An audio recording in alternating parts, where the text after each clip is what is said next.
awesome because I don't think we knew much about it. It was pretty incredible because our tour guide was actually a prisoner who spent much time there, and just hearing his story. And his cellmates and whatnot, so it was very personal and very interesting. I learned a lot.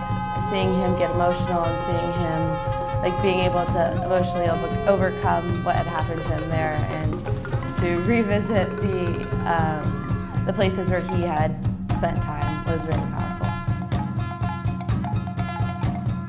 Very eye-opening. I've never been in a situation like that. It was kind of a struggle because we were walking around these villages and the people were so friendly and so kind to us. But then you saw the places where they were living, and it was kind of hard to handle. I just remember looking around, and a lot of us kept noticing how happy everyone was. There's kids everywhere, and they were all playing and just running around having a good time, and it just was very uplifting that way because we were seeing some very sad living conditions.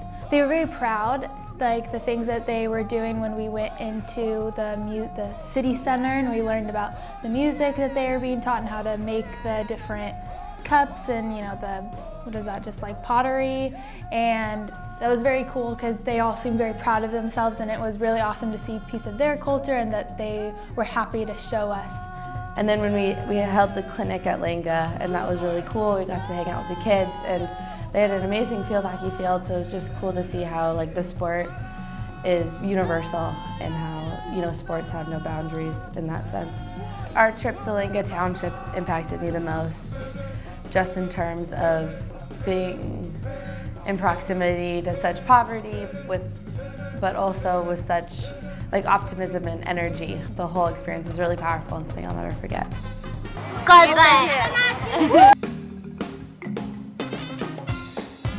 We went to Seal Island, and that was really cool. We got to first take a picture from a seal that I saw jump out of the water onto the deck, or I don't even know what that is called, and we got to take a picture with him and touch him. I was a little scared, but it was really cool. We went to the penguin sanctuary, and that was so adorable, and the most beautiful pictures that I have from the whole trip were at that beach. It was just great. So when we get up to Cape Point, and you go up to where the lighthouse is, and then looking out at the view, it was cool. On our left was all the Indian Ocean, and then on the right was the Atlantic, and I just thought it was so cool that I'm looking at the intersection of both of these masses of ocean, I don't even know, and so that was really awesome. To keep a good hope, we went to the southernmost tip of Africa. It was so incredibly beautiful. I think I was looking at you, Mara, and I grabbed the sand and was I was here. It was just I don't know, it was so awesome just to know on a map that I'm on this, I could point to it, and I was right there and my hands were in the water, and I don't know, a piece of me was there, and I just took a piece of it. Oh, that was an incredible day. It was one of the most beautiful scenery I've ever seen in my whole life. We woke up at the crack of dawn the next day, got in these Indiana Jones vans, and drove off onto the safari. We started off seeing just zebras and wildebeest and things, and then we were driving for 20 minutes without seeing anything. And then we turned the corner, and we all at the same time see this elephant, and it was just amazing. I think I started to cry a bit. It was just the most amazing moment ever.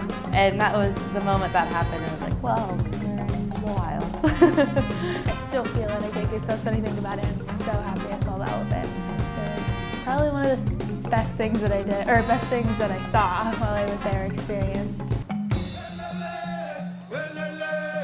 So Constitution Hill and the Apartheid Museum were really cool, just to be able to learn about the history. It was also very sad.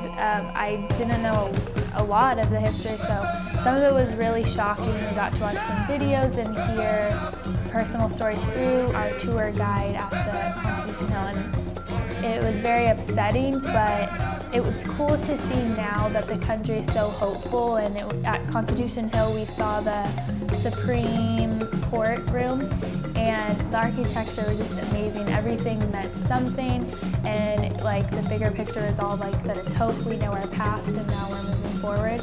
And it was just refreshing after hearing all like the sad history and what they've been through, and it was cool how hopeful they are, and kind of made me think like, oh, what can we do differently? That was an experience you'll never forget because we were playing against such skilled opponents.